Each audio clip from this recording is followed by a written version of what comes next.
Isang mapagpalang umaga po sa ating lahat at isang pong kagalakan at karangalan sa ating puso upang tumayo sa harapan ninyo para ibahagi ang salita ng Diyos. Bago tayo magsimula, tayo muna yung po at tunayo. Ama namin Diyos na nasa langit, maraming salamat sa iyong kabutihan at pasasalamat. Salamat sa iyong salita na nagbibigay liwanag sa aming landas, ngayon at sa bukas. Ngayon, buksan mo po ang aming mga puso upang maunawaan namin ang iyong kalooban. Tulungan mo kami maging ilaw sa mundong puno ng kadiliman at maging mabuting halimbawa sa aming pamilya, paaralan, trabaho at komunidad. Naway sa pamamagitan ng aming buhay ay maluwalhati ka. Sa pangalan ni Jesus. Amen. Ang pamagat ng maisikong lesson sa umaga nito ay maging ilaw sa mundo. Sa panahon ngayon, maraming mga tao ang nakahanap ng direksyon, pag-asa at katotohanan. Maraming kabataan sa panahon natin ngayon ang naliligaw dahil sa impluwensya ng social media, peer pressure at mga maling katuruan. Ngunit sinasabi ni Jesus sa banal na kasulatan sa Mateo Kapitulo 5, versikulo 14 hanggang 16, sinasabi dito, kayo ang ilaw ng sanlibutan. Ang isang lungsod na nakatayo sa ibabaw ng burol ay hindi may tatago. Walang taong nagsisindi ng ilaw at pagkatapos ay inilalagay iyon sa ilalim ng banga. Sa halip, inilalagay iyon sa talagang patungan upang matanawan ang lahat ng nasa bahay. Gayon din naman, dapat ninyong paliwanagin ang inyong ilaw sa harap ng mga tao upang makita nila ang inyong mabubuting gawa at papurihan ang inyong Ama na nasa langit. Sinasabi ni Jesus sa kanyang mga alagad, kayo ang ilaw ng sanlibutan. Hindi niya sinabing subukan nyo na maging ilaw, ngunit malinaw na sinabi niya na kayo ay ilaw. Bilang tagasunod ni Kristo, dala natin ang liwanag ni Jesus saan man tayo pumunta. Ang tanong lang sa atin, nakikita ba ng mga tao ang liwanag ni Kristo sa ating buhay? Ang Mateo Kapitulo 5 ay bahagi ng Sermon of the Mount, isa sa pinakamahabang pagtuturo ni Jesus. Kung papansinin natin, ang talata natin binasa, 3 beses na ulit ang salitang ilaw. Makikita natin sa talata 14, kayo ang ilaw ng sanlibutan. Sa talata 15, sabi niya, walang taong nagsisindi ng ilaw at pagkatapos ay nilalagay iyon sa ilalim ng banga. At sa talata 16, sinasabi, gayon din naman dapat ninyong paliwanagin ang inyong ilaw sa harap ng mga tao. Ito ang mga pangunahing salita na nauulit sa talata na nangangahulugan na mga tagasunod ni Kristo ay tinawag upang maging gabay, maging ehemplo at tagapagpakita ng katotohanan ng Diyos. Sa mundo ng puno ng kadiliman, bawat isa sa atin ay tinawag ni Jesus na maging ilaw sa mundong ito. Bilang mga Kristiyano, tayo ay inaasahan ng Diyos na magpakita ng ilaw ng ating pananampalataya sa pamamagitan ng mabubuting gawa upang ang mga tao ay maakay at maluwalhati ang Diyos Ama. Nung panahon ni Jesus, kakaunti lamang ang ilaw sa gabi. Ang mga tao ay gumagamit ng maliliit na lampara na pinapailawan ng langis. Ang isang ilaw ay napakahalaga sapagkat ito ang nagbibigay ng direksyon at seguridad sa kadiliman. Kapag sinabi ni Jesus na kayo ang ilaw ng sanlibutan, nauunawaan agad ng mga tagapakinig niya ang kahalagahan ng ilaw. Ang ilaw ay hindi para itago, kundi para magbigay liwanag sa iba. Ang Diyos ang pinagmulan ng liwanag. Ang Diyos ay liwanag ayon sa unang Juan Kapitulo 1, versikulo 5. Si Jesus ang ilaw ng sanlibutan ayon sa Juan Kapitulo 8, versikulo 12. At bilang mga tagasunod ni Kristo, tayo ay tinawag upang ipakita ang kanyang liwanag. Hindi tayo pinagmumula ng liwanag. Tayo ay parang salamin. Replika lang tayo sa liwanag ni Kristo sa mundo na ating ginagalawan. Ang unang punto na nais kong ibahagi sa atin sa umagang ito ay ang ating buhay ay patuloy. Sabi sa Mateo chapter 5 verse 14, kayo ang ilaw ng sanlibutan. Ang isang lungsod na nakatayo sa ibabaw ng puron ay hindi maitatago. Hindi lamang sa mga salita nakikita ang ating pananampalataya, kundi sa ating pamumuhay. Katulad halimbawa, sa nagkaroon ng pagkakataon na mag-brown out sa isang lugar.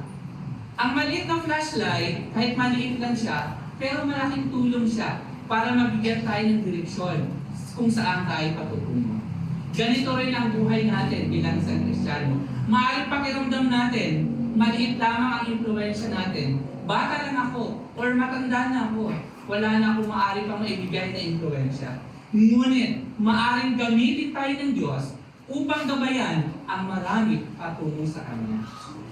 Katulad halimbawa sa mga estudyante sa paaralan, yung hindi tayo nangungopya kapag exam, hindi tayo nakikisali sa pambubuli ng kaklase. Sa bahay, gumagalang tayo sa ating mga magulang, tumutulong kahit hindi inuutusan. Sa social media, nagbabahagi tayo ng mga bagay na nagbibigay lakas sa iba. Umiiwas sa paninirang pulis at masamang komento. Kapag tayo ba ay nagbibigay ng komento sa ating mga social media accounts, ito ba ay nagbibigay inspirasyon sa mga tao na nakakabasa nito? Kaya dapat mag-ingat tayo sa mga bagay na ginagawa natin. Dahil bilang isang Kristiyano, tayo ang ilaw ng mundong ito. Minsan, ang tanging Biblia na mababasa ng ibang tao ay hindi ang Biblia ang binabasa natin, kundi ang ating buhay. Dahil nakikita nila kung paano tayo magsalita, paano tayo kumilos, at paano tayo tumugon sa iba't ibang pagsubok sa ating buhay. Kaya ang tanong sa atin mga kapatid, ano ang nakikita kaya ng mga tao kapag pinagmasdan nila ang ating buhay? Kami sa Teens Ministry, ang pagpapakita namin sa aming liwanag ay ang pagbabahagi ng salita ng Diyos sa pamamagitan ng pag-imbita ng aming mga kaibigan, kaklase, kakilala para makilala si God. Ito ang tinatawag namin na lifestyle evangelism.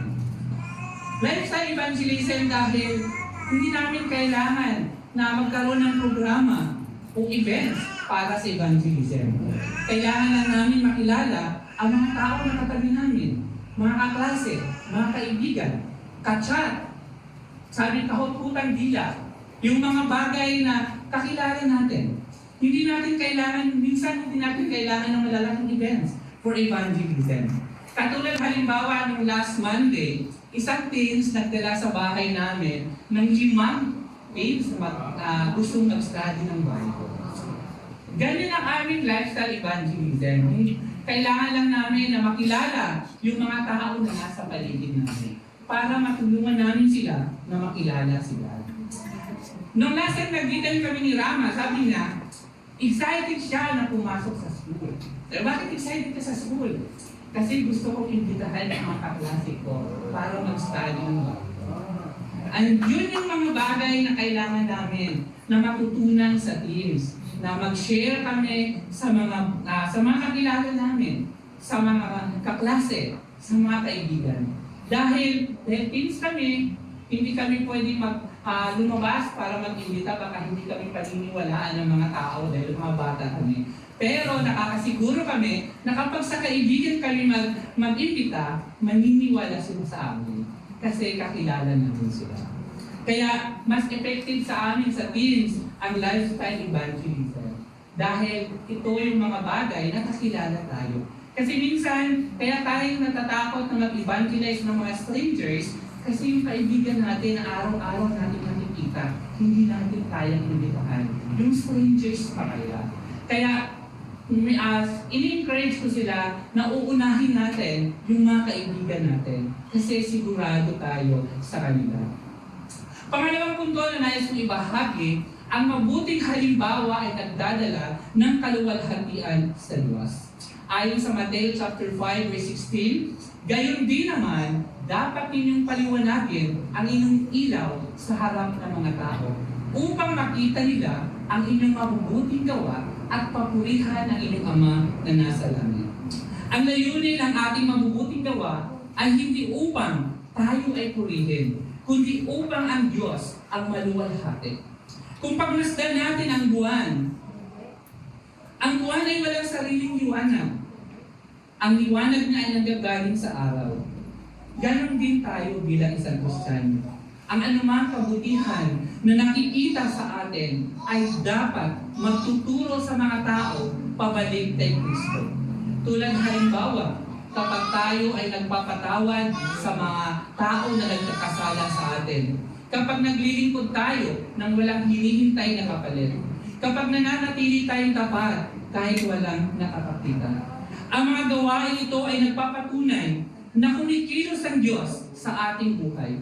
Kapag nakita natin, kapag nakita ng mga tao ang ating pag-ibig, kababaang loob at katapatan, mas nagiging bukas sila upang makilala ang Diyos. Hindi lamang tayo tinawag upang magsalita tungkol kay Jesus. Tinawag tayo upang ipakita si Jesus sa ating buhay. Ang tanong lang sa atin na maaari nating pagnilayan, mga kapatid, kung nakikita ba ng ating pamilya ang liwanag ni Kristo sa atin? Sa paaralan, sa trabaho o sa komunidad, paano ka nagiging mabuting halimbawa? Mayroon ba pagkakataon o mayroon bang bahagi ng ating buhay na tila natatakpan ang liwanag ng Diyos? At ang aking mga ginagawa ba ay nagdadala ng papuri sa Diyos o sa aking sarili? Kami sa Teens Ministry, teens ang example ko kasi teens kasi kami, kaya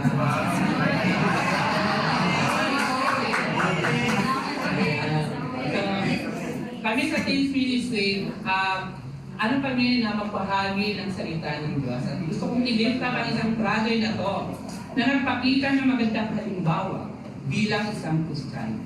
Ayan, nangipigil. Ayan, si Renbreak. Kasi mula nung pinukos si Renbreak, si God, hindi niya mapigilan ang magbahagi ng salita ng Diyos. Isipin niyo ba na kaya ba natin mag-share sa GC, mag-invite ng mga kaibigan sa GC natin para magsimba? Nagawa ni Renbreak yun.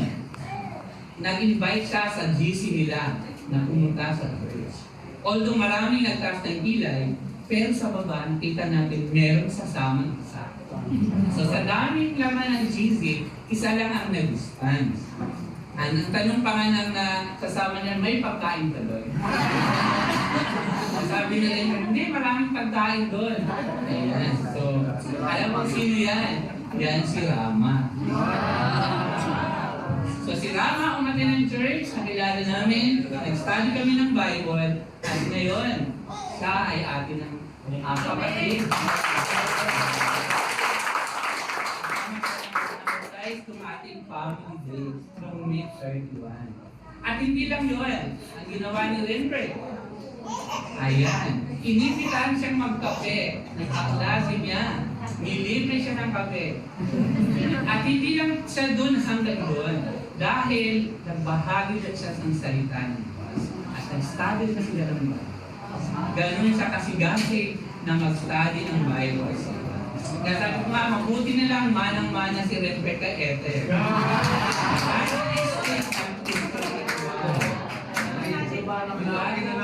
Last month din, zone out namin. Wala kami dito kasi naka-zone out kami. Maraming bisitang teens. Nag-chat na siya sa akin. Sabi na dito maraming bisitang teens. Study namin.